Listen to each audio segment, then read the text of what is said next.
Automatic గా వాడు దీంతో పాటు డొనేషన్ కూడా తింటాడు కదా, ఫీజుతో పాటు డొనేషన్ కూడా తింటాడు.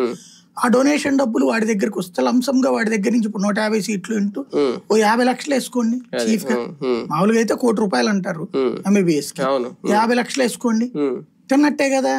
150 × 50 అంటే దగ్గరగా 75 కోట్లు వస్తుంది. అందులోంచి వీళ్ళు ఎంత తీసుకుంటారు? ఆ ఉద్దేశం లేకపోతే ఎందుకు వాడికి ఇవ్వాలి ప్రైవేట్ వాడికి? రాజకీయ పార్టీల ఆర్థిక ప్రయోజనాలు అయితే ఆశిస్తున్నాయి అది. లేదా వాళ్ళకి ఎవరికన్నా ఇప్పుడు NRIలో లేకపోతే వేరే వాళ్ళు వీళ్ళోళ్ళు చదువుకోవాలంటే ప్రభుత్వ దాంట్లో అయితే రూల్స్ ఉన్నాయి, ప్రైవేట్ దాంట్లో అయితే గనక ఈ ప్రాబ్లం ఉండదు. ఇంకా ఇప్పుడు 10వ ర్యాంక్ వచ్చినోడికి సీట్ ఆగిపోద్ది, 1,00,000 ర్యాంక్ వచ్చినోడికి వస్తుంది డబ్బులు ఉంటాయి. ఈ విధమైన పరిస్థితి క్రియేట్ చేయాలని అంటే తద్వారా మన వాళ్ళు చదువుకోవాలి, వీళ్ళు ఎట్లా చదువుకుంటారు అని ఆపడం. ఇదివరకు సీట్లు అంతే కదా జరిగింది, కేవలం ధనవంతులు అగ్రకులాల వాళ్ళకి మాత్రమే అవకాశం కుదిరింది.